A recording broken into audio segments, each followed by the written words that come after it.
আমাদের আবেগে আরও একবার ঠান্ডা পান ঢেলে দিল ইব্রাহিম নামের এই যুবক। প্রিয় দর্শক, সোশ্যাল মিডিয়া, অনলাইন মাধ্যম, গণমাধ্যম সহ বিভিন্ন স্থানে এই ব্যক্তিটিকে আপনারা দেখেছেন, যিনি ঝলসানো মুখ নিয়ে ক্যামেরার সামনে বলছেন যে তিনি সৌদি আরবে ইলেকট্রিশিয়ানে কাজ করতেন, সেখানে দুর্ঘটনার শিকার হন এবং সেখান থেকেই তার এই অবস্থা হয়ে যায়। তার এই ঘটনা শুনে, গল্প শুনে হাজার হাজার মানুষ কেঁদেছেন। তার আবেগের সাথে আবেগী হয়ে মানুষ চোখের পানি ফেলেছেন। অনেকে তার চিকিৎসার জন্য নিজের কষ্টার্জিত অর্থ তাকে দান করেছেন। আর এই দান কিন্তু এমন পর্যায়ে গেছে যে মাত্র কয়েকদিনে কোটি টাকার উপরে সে সহযোগিতা পেয়েছে। কিন্তু বর্তমানে যে সকল তথ্য আসছে, সেই তথ্যগুলো শিউরে ওঠার মতো। তিনি যেখানে কাজ করতেন, যেখানে দুর্ঘটনার শিকার হয়েছেন, তার সাথে আশেপাশের যে মানুষগুলো রয়েছে তারা ইতিমধ্যেই সত্য প্রকাশ করতে শুরু করছেন। তার কাছের লোকগুলো বলছেন তিনি সৌদি আরবে ইলেকট্রিশিয়ানের কাজ করতে গিয়ে দুর্ঘটনার শিকার হননি।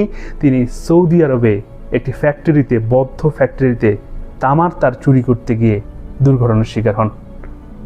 তিনি বিভিন্ন বদ্ধ কারখানা টার্গেট করে তারা একটি চক্র এরকম তামার তার চুরি করতেন, কারণ সৌদি আরবে তারের অনেক বেশি দাম। এই ধারাবাহিকতায় যখন একটি বদ্ধ কেমিক্যাল ফ্যাক্টরিতে তামার তার চুরি করার জন্য ওই পাইপটি কাটেন, তখন সেখান থেকেই কেমিক্যাল তার গায়ে পড়ে। এরপরে সে হাসপাতালে ভর্তি হয় এবং হাসপাতালে দীর্ঘদিন চিকিৎসা হয়। আর এই অভিযোগগুলো যারা করছে তাদের কিন্তু কথার অবশ্য যৌক্তিকতা রয়েছে, কারণ এরকম একটা ঘটনা ঘটলে সৌদি আরবে প্রায় প্রত্যেকটা টেলিভিশন চ্যানেলের অসংখ্য প্রতিনিধি রয়েছেন এবং এখানেও সোশ্যাল মিডিয়া অসংখ্য মানুষ কাজ করেন। এই ঘটনাটা যখন ঘটেছে তখনই সকলেরই জানা কথা ছিল, কিন্তু এই ঘটনাটা কিন্তু কেউ জানে নাই। কারণ এখানে এমন একটা অবস্থা, যখন কোনো বাঙালি কমিউনিটির কেউ প্রবলেমে পড়েন তখন কিন্তু সাধারণ মানুষ সহযোগিতার হাত বাড়িয়ে দেয়। অথচ ইব্রাহিমের ব্যাপারটা কিন্তু কেউই জানেন না। এমনকি সে এখানে যে হাসপাতালে চিকিৎসা নিয়েছেন এবং তার যে লিগ্যাল ডকুমেন্ট, সে কিছুই কারো কাছে এখন পর্যন্ত শো করতে পারেননি, দেখাতে পারেননি। এমনকি তার বিরুদ্ধে 3টা মামলা সৌদি আরবে চলমান। একটি সৌদি আরবের প্রশাসনিক মামলা, একটি সেই কারখানার মালিকের মামলা এবং একটি হাসপাতালের মামলা। এই মামলার জট থেকে বের হতেই সেই তড়িঘড়ি করে দেশে চলে আসে। সেই দেশে চলে আসার পরেও সে কিন্তু তার ক্ষান্ত হয়নি। দেখেন, যে সংগঠনটা শুরুতেই তাকে সহযোগিতা করেছিল, তার আর্থিক যোগান দেওয়াতে সহযোগিতার হাত বাড়িয়ে যায়, শেষ পর্যন্ত ইব্রাহিম সেই প্রতিষ্ঠানের নামেও অ্যালিগেশন আনে যে প্রতিষ্ঠান বেশি টাকা গ্রহণ করে আমাকে কম টাকা দিয়েছে। অন্যদিকে তার আশেপাশে যারা কথাগুলো বলেছেন, তারা বলছেন যে ইব্রাহিম নিজে খুব লাক্সারি লাইফস্টাইল, তার দেশের মধ্যে তার বাইক, তার আইফোন সহ তার অসংখ্য গ্যাজেট আছে। তাদের বক্তব্য হচ্ছে ইব্রাহিমের চিকিৎসার জন্য সে আগে এগুলো বিক্রি করে চিকিৎসা করুক, তারপরে সে সাধারণ মানুষের কাছে হাত পাতুক।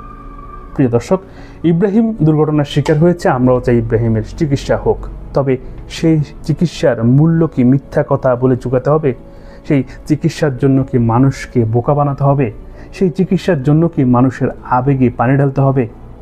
আমরা তো আবেগে পড়ে, আমরা তো মানুষের কষ্ট দেখলে সবাই এগিয়ে আসি। তিনি যদি এই দেশে কোনো অপরাধ কর্ম করেও এই বিপদে পড়েন, তিনি সেটা সকলের সামনে স্বীকার করেন, মানুষ তারপরেও তাকে সহযোগিতা করবে, মানুষ তারপরেও সেই সুস্থ কেটা চাইবে। তবে প্রতারণার পদ্ধতি নিয়ে বা আরেকজনেরকে সত্য না জানিয়ে যখন এগুলো করা হয়, তখন এটা মনুষ্যত্বের মধ্যে পড়ে না, তখন এটা ন্যায়ের মধ্যে পড়ে না, এটা নীতির মধ্যে পড়ে না, এটা অনেকটা একটা প্রতারণামূলক কাজ হয়ে যায়। সে এই মানুষের সাথে উপস্থাপন করে সে কিন্তু প্রবাসী কল্যাণ মন্ত্রণালয়ের আমাদের যে সাবেক ভিপি নূর, তার কাছেও গিয়েছেন। বিভিন্ন সংগঠন বিভিন্নভাবে তাকে অসংখ্য টাকা তাকে সহযোগিতা করেছে তার চিকিৎসার জন্য। এখন সেই চিকিৎসার জন্য এখন সেই টাকা সে এমনভাবে চাচ্ছে, আরও চাচ্ছে, মনে হচ্ছে যে তার এটাই একমাত্র ব্যবসা। প্রিয় দর্শক, এই বিষয়ে আপনারা কে কে জানতেন বা কে নতুন জেনেছেন অবশ্যই মন্তব্যের ঘরে জানাবেন। আর এই বিষয়ে আপনাদের মতামত কি, সেটাও আমরা জানতে চাই। আর এই বিষয়ে যারা এখনও ধোঁয়াশা রয়েছে, তারা চাইলে অনলাইনে সার্চ দিয়ে আরও বিস্তারিত জানতে পারেন যে সে কোনো ইলেকট্রিকের কাজে দুর্ঘটনার শিকার হয় নাই, সে চুরি করতে গিয়ে তার চুরি করতে গিয়ে সে দুর্ঘটনার শিকার হয়েছে, এটা তার আশেপাশে যে লোকগুলো থাকতো তারাই কিন্তু এই বিষয়টি মানুষের সামনে উপস্থাপন করেছে। এই ক্ষেত্রে এই কথাগুলো বিশ্বাসযোগ্য হওয়ার আরও কয়েকটি কারণ রয়েছে।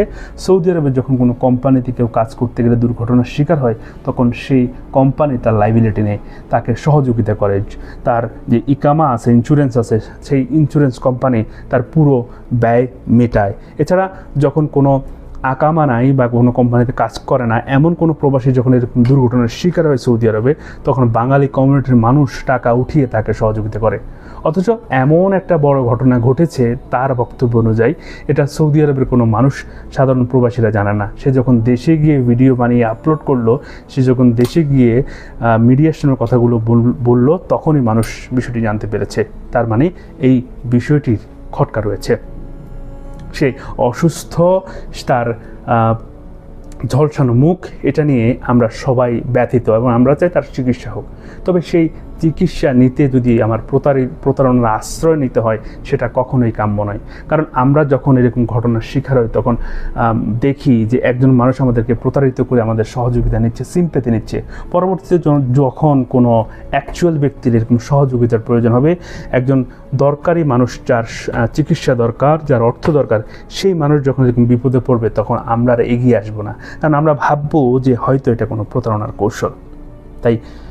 তাই আমার ইব্রাহিমের কাছে অনুরোধ রইবে, আপনি যদি সত্যি যেটা আপনার আশেপাশের মানুষগুলো কথাগুলো বলেছে, তারা সরাসরি লাইভে এসে কথাগুলো বলেছে এবং তারা উপযুক্ত প্রমাণ দিয়েছে এবং আপনাকে চ্যালেঞ্জ ছুড়েছে যে আপনি হাসপাতালের থেকে শুরু করে আপনি যেই ঘটনাগুলো বলেছেন তার লিগ্যাল কোনো ডকুমেন্টস দেখাতে পারবেন কি না? আপনি বলেছেন পারবেন না, তার মানে ঘটনাটা তো অবশ্যই সত্য। আপনার উচিত দেশবাসীর সামনে ভিডিওতে আসা, এসে সকলের কাছে ক্ষমা চাওয়া, যারা আপনাকে সহযোগিতা করেছে, যারা আপনার সিম্পেথি দেখিয়েছে, যারা আপনার কষ্টে চোখের পানি ঝরিয়েছে, তাদের কাছে ক্ষমা চাওয়া এবং বলা যে আমি সেখানে অন্যায় করতে গিয়ে আহত হয়েছি, তবে আমি চাই আমার চিকিৎসা হোক এবং আপনাদের সহযোগিতা কামনা করছি। আশা করি বাংলাদেশের মানুষ অনেক উদার, আপনাকে ক্ষমা করে দিবে এবং আপনার সহযোগিতা করবে। তো প্রিয় দর্শক, এই ছিল আজকের ভিডিওটি কেমন লাগলো অবশ্যই মন্তব্য করে জানাবেন।